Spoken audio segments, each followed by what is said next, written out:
this is like an adaptation of a video game where fans are actually satisfied to watch the show because it's so accurate. Like I've died like 6, 7 times, like trying. It's mostly That's child's play. Try like 14 to 20 times. All right. All right, we're right on track. We're doing good at this Let's podcast. go. Look at today. us. Look at us. Welcome to Backseat Directing. Where we talk about movies, TV shows, comics, and more. We're your hosts, Andrew. and Aaron. And we post new episodes every Monday and Thursday. And on this episode, we're talking about The Last of Us. 3, 2, 1, action.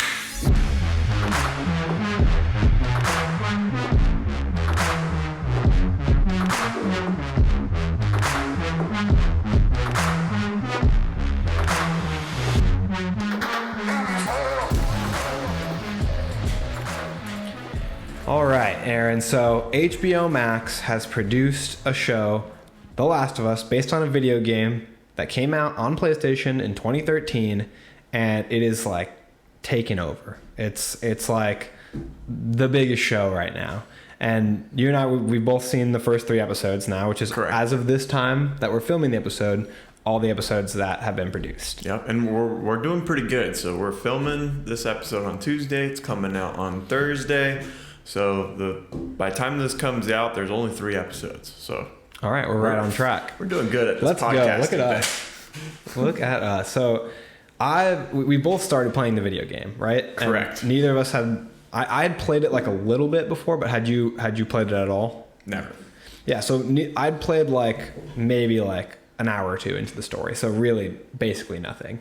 The game story, I think, online says it's like a 14-hour playthrough if you do none of the side missions and you kind of move at like a brisk pace. Mm-hmm. So like I played like a small fraction of the game, but I just recently, yesterday I finished the game.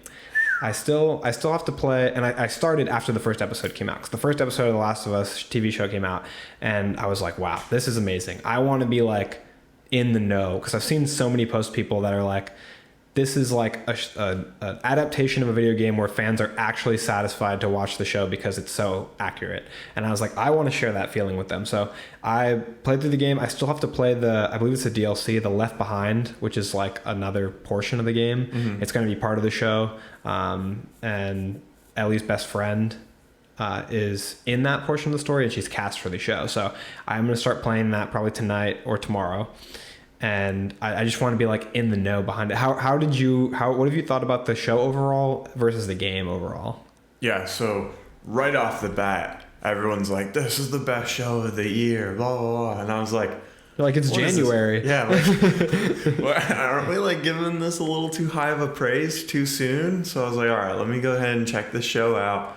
I'm not that big into the zombie stuff, but I watched it and I was glued to the TV the whole episode, and it was like an hour and 20 minutes long. It was like a movie. It was a short film. Yeah, it's a long episode of television. So I watched it all and I was like, that was fantastic. Like all the praise seems to be justified. And then from there, much like you, I was like, well, like, what's the video game about? I'm not very good at video games, and I am not very good at The Last of Us. But the story of The Last of Us, great. Yeah. Yeah, I mean, I'm playing it on normal, which is like the second easiest difficulty. Same. And I've had times where like I've died like 6, 7 times, like trying. It's mostly That's child's play. Try like 14 to 20 times, all right? I'd give up and give it a rest for Yeah, I haven't played in a day or 2. Well, I just think the stealth is what I have a hard time with. Like generally in like a firefight, but like. So I think I'm just a stupid video gamer because I need a little more direction than like, here's the world, go figure out what you're supposed to do. So like part of me dying like the first 7 times is me trying to figure out what I'm supposed to do, where I'm supposed to go. And then the last 7 times is me trying to actually execute that. So I need a video game to like point you in the direction a little more. Yeah. You need the wind from Ghost of Tsushima. Yes, exactly. That guides you along the trail. Exactly. Yeah, I think that the Last of Us is definitely like a cool game with a like survival aspect, because it kind of pushes you to like figure things out. Like as you go through the game, you can find these little maps. Yeah. And it'll be like from Fedra, like a Fedra map of the zone that you're in.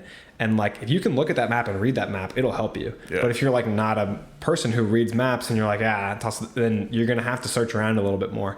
Plus, if you go through the survival aspect of going in depth and searching different areas for supplies, your life will be so much easier because you can build things that help you, like Molotov cocktails. It's definitely a video game that you have to like go through all the little corners and stuff, and that's not normally how I play video games, you know? Yeah. Like, Normally I wouldn't either, but since playing God of War Ragnarok, I'm a little bit more of a completionist. Yeah. So I've still played this game at what I would say is like a brisk pace, but I searched for supplies a lot, and I searched and listened to like the little collectible items. Like you can find recorders and listen to a recording, or you can read a letter written by a survivor in an area you're in. And I looked at all that stuff just because it's cool world building and lore.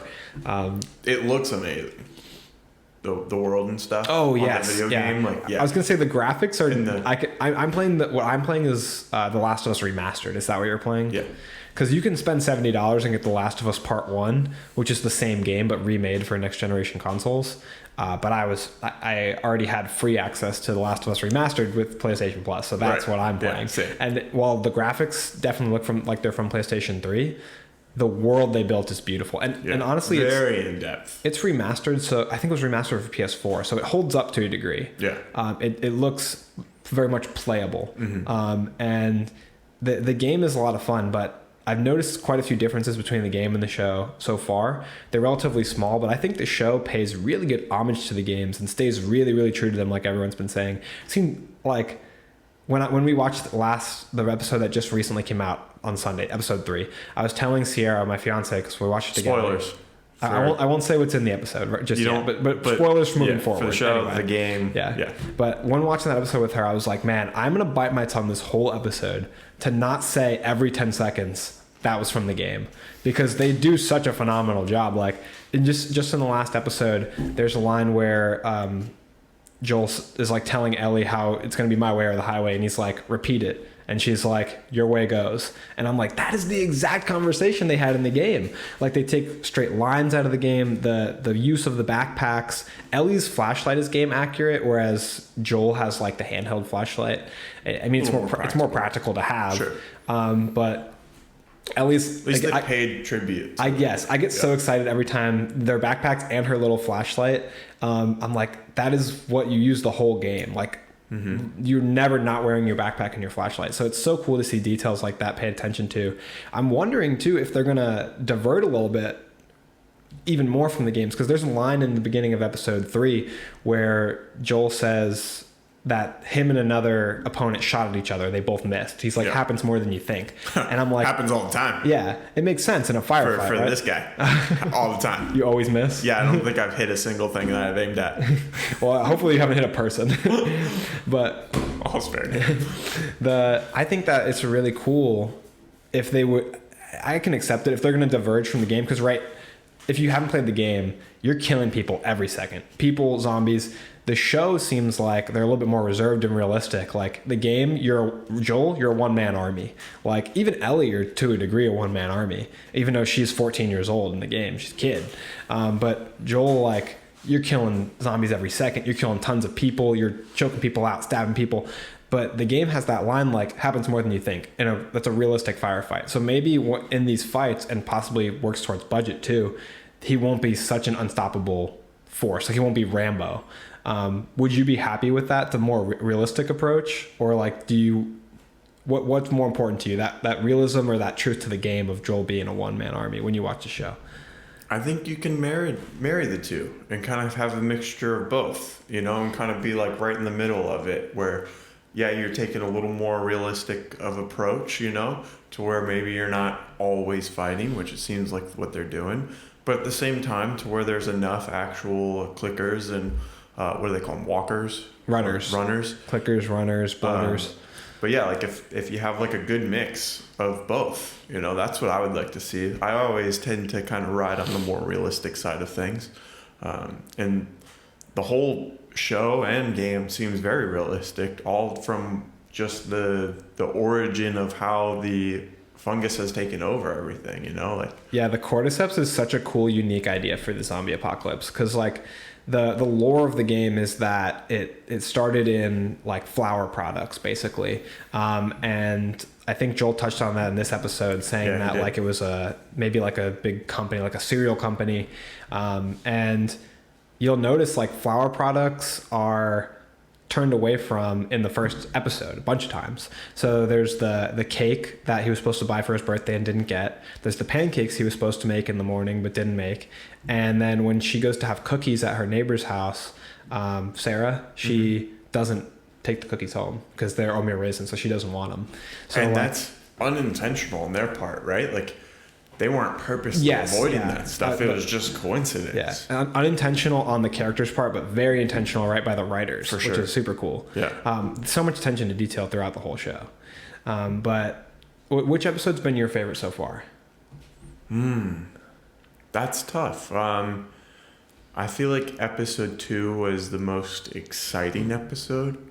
The first one was a great introduction to the world and the story and kind of felt tense.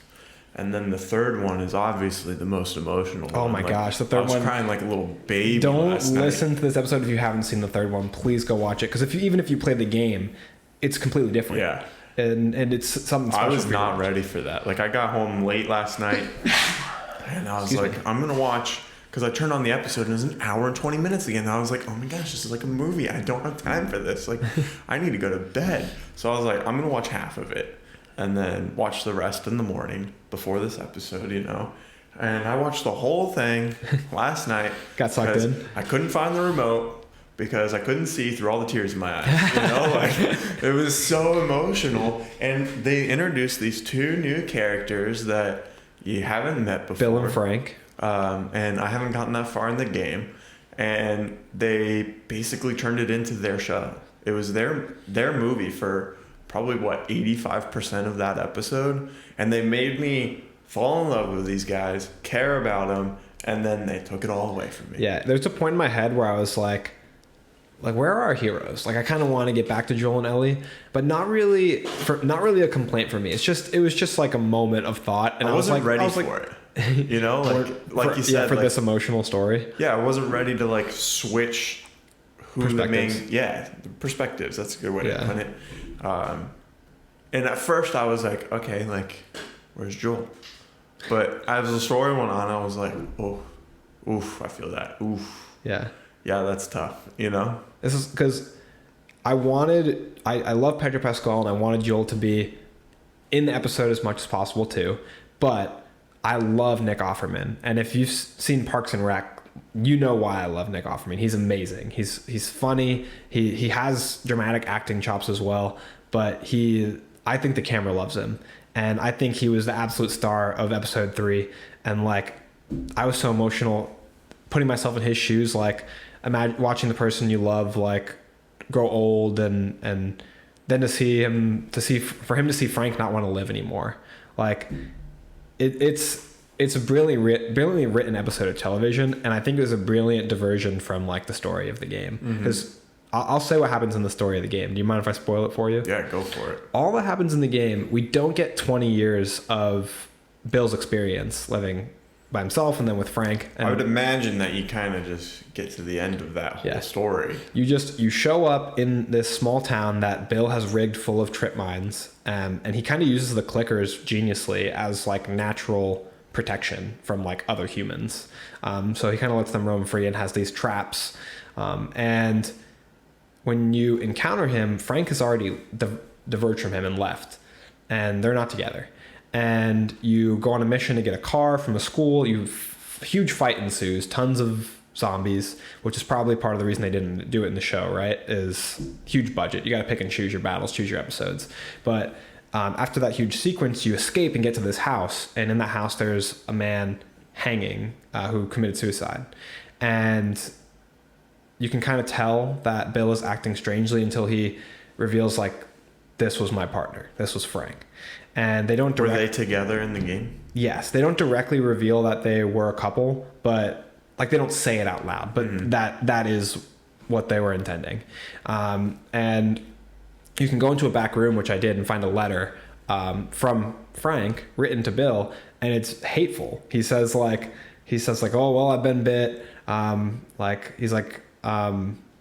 But basically what happened, the reason he's hanging there is because he was bit by a runner, and rather than turn, he chose that way out. And so he writes this letter to Frank to Bill that you can find, saying like, still better than spending my last moments with you. Basically, I hate you. And like, sheesh. What happened was they just couldn't get along. They fought and they left to have their own areas of the town. And like, how different is that from what the ending we get in the show? They made it much more poetic. Yeah, it's still very like when you get they to notebooked it. Yeah, they did. When you get to the end of that segment of the game and you're leaving Bill, Joel says something to him like, "Oh, I'm sorry about your partner back there. That's a raw deal," or something like Joel would say, like something very not very emotional. And Bill's basically like, forget about it, and turns around and walks away. But there's like emotion and apparent on Bill's face. So you know that this person meant a lot to him, even though that they came to hate each other's guts, basically.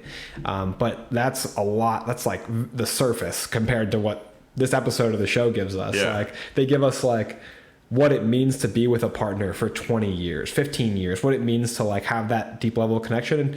And in their case, for basically to be their only other connection in the world. And they live in this town with just the two of them. So like, and then to experience that loss and like, and also to experience the bad days. Too.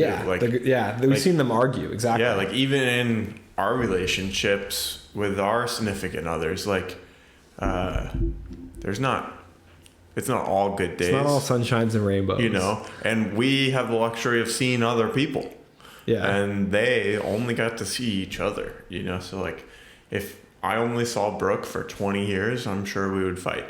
Yeah. I think it's such a beautiful way that Frank put it too, of it's not all been good days, but I've had more good days with you than anybody else. Right. And it's like such a simple line, but it just makes me emotional even to repeat it. But so do you think they overdid it with episode 3, kind of straying from the main story too much? Like, we didn't really get to see any zombies or any of that like cool stuff that I think a lot of people are going to this show for.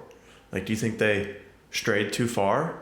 I think that to me, I wouldn't say they strayed too far, because I think they're showing me the kind of show that I like to see, which is something that makes you think and something that changes the way you look at the world around you for like the next couple days. Yeah. And like, it's the kind of episode that makes you hug your loved ones a little bit closer. Right. And think about what we have and how lucky we are. And an episode of TV that can affect the way I think in real life, that's what I'm looking for. Like when I see a show that like depicts war in a gray area and makes you think deeply about that and who's in the wrong and who's in the right and what it means to be in the wrong and the right and perspective. This is what good television is. Yeah. So I think that they took a risk going so far off the reservation from the game, but I think it paid off for them and it worked. I mean, you enjoyed it, right? Yeah, definitely. And it kind of leaves you wanting more. And then like, I feel like if episode 4, we kind of get back to the main story, like it'll feel almost refreshing, you know? Yeah. That's why I'm watching this stuff too. Like I want to feel emotion. I want to feel like the impacts. I want to think about it for a few days after the fact because it was so good. And I'm like, I just want more. Like so much so that I go play a video game that I'm so bad at. Like, Yeah. I mean, it's from 2013, right? I don't think the mechanics of the Last of Us game are fantastic. I think much like a comic book with art I don't love, I fall in love with it as I continue to go along. Right. Because I love the story. I learned to love the medium through which it's told. Mm-hmm. So I started to enjoy the gameplay a lot more. But I need a dodge button. I need a dodge button. Yeah, like a roll would be nice. There's so many times or like where a block or something. Like if I it's so realistic to the point where you can do that thing where you flick to go 180 and run the other direction, but you have a stutter step where you don't like get momentum with that. So every time I try to do that, something just grabs me from behind because I'm not reacting quick enough, I guess. Yeah. And I'm not accurate enough with the gun. Like I can't hit anything. The reticle being a circle, I hate. I want a crosshair. Yeah. That wouldn't help me one bit. Maybe there's a way to change that. I just don't know. But that has frustrated me, the circle. When you can go into a scope with some of your guns, and I really prefer that. Yeah. That view. Because you have an actual crosshair in the middle. Right. Or a dot. But no, I think that episode 3 was. I think they have it rated something like a 9.9 right now on like IMDb. It's like one of the highest rated episodes of television. So I think that it's one of the best episodes of television I've ever seen, from like a purely like a writing and emotional standpoint. I still think my favorite episode so far has been episode 1, just because the payoff at the end, like all the emotionality of him and his daughter at the beginning is, to me, is like holds the emotionality of the Bill and Frank episode, plus like the resurgence of that at the end with his like PTSD basically that leads to this like fit of rage. Like, yeah, that's the kind of stuff that I live for in TV for whatever reason. I turned to Sierra and I was like, I ate that shit up. Like, you know, I love that. And she was like, yeah, I know you do. Yeah. Like when somebody has like a revenge moment, or like when somebody just snaps and goes off, I love that for what that. Do you think it's like because something inside of you wants to do that? Aaron, this is a movie podcast. Okay. This isn't a therapy podcast. Okay. Go easy on me. All right, I'm sorry. I got a little carried away there. No, but I mean, that's a big thing in anime too, is like the release of that like emotion or rage, and it's such a I think I triggered something in Andrew here. He's got his arms crossed now. He's sweating a little bit. I'm sorry. We can talk about it after we finish recording. I don't have rage. I'm here for you. Chill out. I'm here for you. But yeah, no, that's my favorite episode. But they're all so good. They are. 3 episodes so far. They haven't missed, in my opinion. The second episode has that beautiful, amazing. I shouldn't say beautiful. I always go to that. It's like a go-to adjective. But it has that super epic and exciting, foreboding scene of the clicker introduction. Yes. Of like that's so like thrilling, and we're watching in anticipation, like, oh, is it going to get all them practical too, face to face? Oh, dude, the makeup is so good. The makeup in the episode 3 when Ellie gets right up in the face of that. Dude, she's pretty fearless, huh? Dude, you don't even know. You got to play the game more. You don't even know. Ellie is such a badass. Yeah. Ellie's so cool. In the game, do you play as Ellie at all? To the risk of spoiling it for you, yes, you do eventually. And then The Last of Us Part 2, you play as Ellie, I believe, entirely, which I'm going to play that game too, because Season 2 has been confirmed to be based on The Last of Us Part 2. I can't tell you one way or the other. I had my suspicions going into the game, and I won't tell you whether they were confirmed or denied. But Ellie is one of the best fictional characters ever to exist. That's just my opinion from playing through the first game. She's so cool. It's pretty high regards there. She's a top tier version of a well-written female protagonist, a well-written child protagonist. Like they pulled off her being awesome in a way that I think a lot of Hollywood struggles to do when they write those kind of characters. I think that from my perspective, women are badass. Women are awesome. And I just think for whatever reason, Hollywood has a hard time writing that. I think a lot of times they when they try to write it forced. And sometimes certain people can do it really well. I think Captain Marvel is a great example. But I think Ellie in the video game, so perfect. She's just super cool. And I think fans will come to just love her more and more as the show goes on. The actress, I'm forgetting her name, Abby, forgetting her last name, but she has done such a phenomenal job. From what I understand, they were directed not to play the game, because they didn't want to affect their performances. They wanted them to perform it the way that they were directing it and the way that they saw the character. But I swear, man, she exudes Ellie. She reads these lines just like Ellie would say them, like kind of this like defiant, rebellious, hardened. Bella Ramsey, not Abby. But Bella Ramsey's done such a good job. There was some lines in this 3rd episode where like just the way she tells people to F off and like yells at people, like I think she also doesn't feel like that she was written by adults. Like it feels like what she says and how she acts is how a teenager would act, you know, like, man, you ask a lot of questions, don't you? Yeah. Yes, I do. I said that to Sierra. I was like, literally anybody under the age of 16 is gonna ask. Yeah.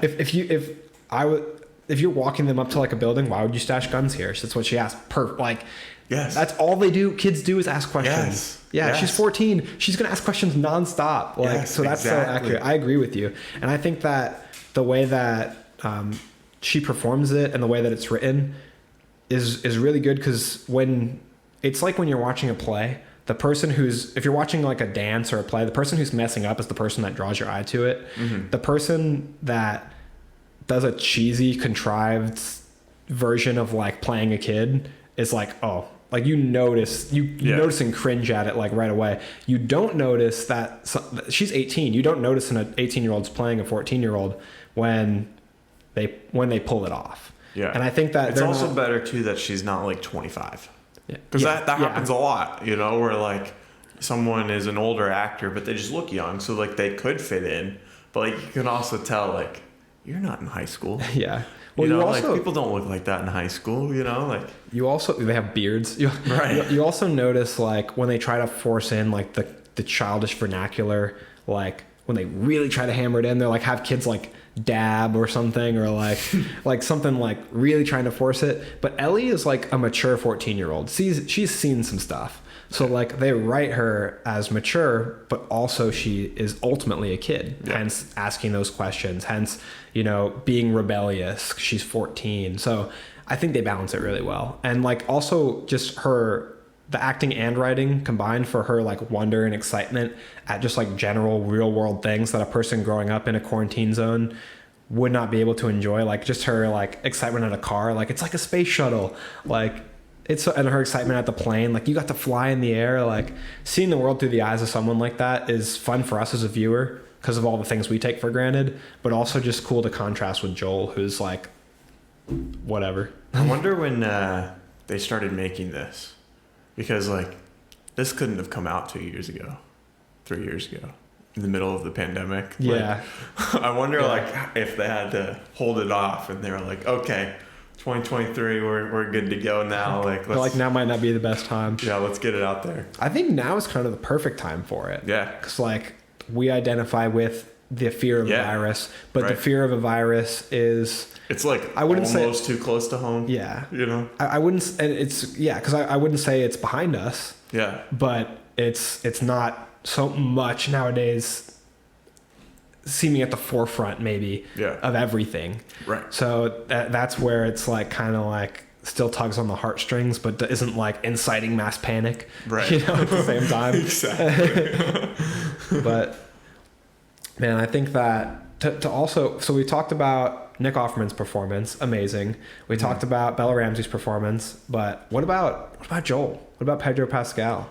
What do you think about him so far? Because he's playing a very reserved role, so he has to act within the confines of somebody who does not emote very much. Yeah, I mean, I feel like it's very, very similar to his role as Mandalorian.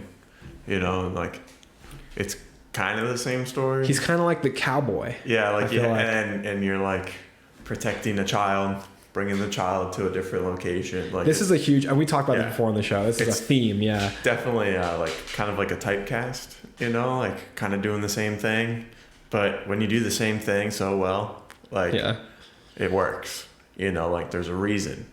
You know that he gets these roles all the time. It's because he's good at them. You know, and like I'm about it. I like it. I think he does a great job. Yeah, Joel is... I relate to the stoic character. I feel like that's kind of like how I am. You know, like kind of quiet, reserved, firm, you know, like... Yeah. I relate to the characters who like would do anything for the people that they care about. Yeah. And I feel like that resonates really strongly with a lot of us. But Joel right now is someone who cares so much that he's cut himself off from caring, because this isn't a world where he feels like he can care. And I think that Joel's number one trait is being a survivor. Yeah. So like you see it in the show, in the game, he kind of recoils away from Tess when he thinks that she's infected, because no matter, he still limits himself. He still draws that barrier in his mind of like, he doesn't really let himself feel love to the point where he could like cut a tie in a second because he needs to survive. And I think that just ever since he lost his daughter, he doesn't allow himself to go to that place anymore. And all he thinks about is survival. That's what makes him good at what he does. And that's why he's still around 20 years into this thing. Yeah, definitely. All right. I think we should wrap it up there. You know, kind of keep this episode a short, digestible episode, and we're getting it out right before the 4th episode comes out. I think there's 10 episodes in the whole series, so we're not even halfway through. Yeah, we'll talk more in depth about characters when we have their whole arc. We'll come back to it at the end. But thank you so much to everybody who listened and watched the show. We really appreciate it. Yeah, like, comment, subscribe. We're on all the platforms, especially YouTube. And that's a wrap.